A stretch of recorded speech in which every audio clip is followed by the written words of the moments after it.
Penyidik Polda NTB memeriksa Iwayan Agus Wartama alias Agus Buntung sebagai tersangka kasus dugaan pelecehan, Senin, 9 Desember 2024.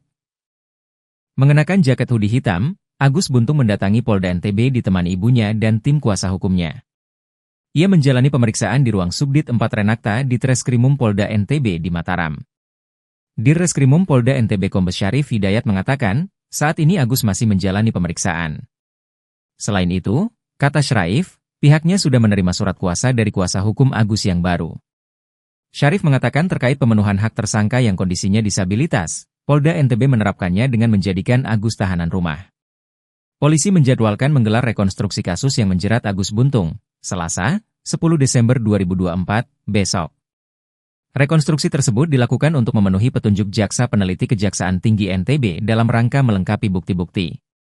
Terpisah Kepala Kejaksaan Tinggi NTB Enen Saribanon mengatakan, pihaknya sudah menerima berkas tahap pertama terkait kasus dugaan pelecehan seksual Agus difabel pada 29 November 2024. Mantan Wakajati NTB itu mengatakan pada berkas tahap pertama tersebut hanya ada 1 korban yang melapor. Sementara sampai saat ini sudah ada 15 korban yang melapor di Komisi Disabilitas Daerah NTB.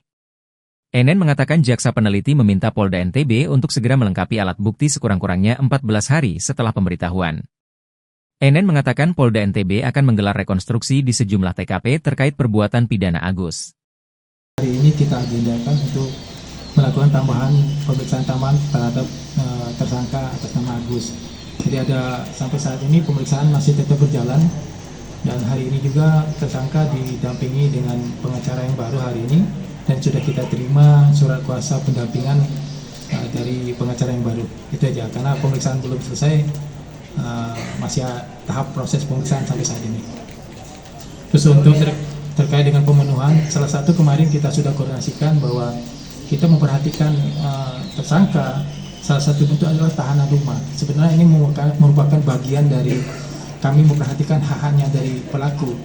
Kenapa kami perhatikan? Karena memang di Polda, rumah tahanan kita yang terbatas belum menyediakan itu.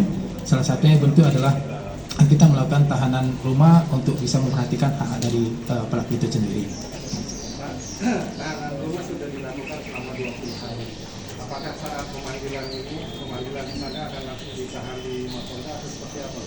Tidak, karena kita melihat situasi belum. Kita masih dalam proses. Karena saat ini untuk fasilitas kita juga belum memenuhi. Jadi kita memperhatikan hak tetap pelaku, kita lakukan penahanan rumah dan itu sudah kita perpanjang 40 hari ke depan untuk di tahanan rumah.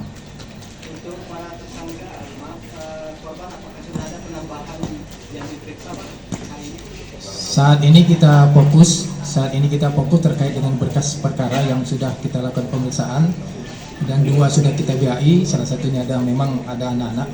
Tapi fokus di dalam pemeriksaan itu ada 5 termasuk dengan korban itu sendiri.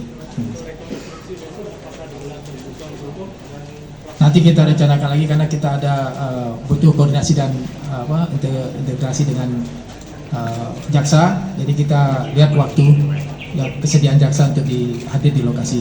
Download Tribun X sekarang, menghadirkan lokal menjadi Indonesia.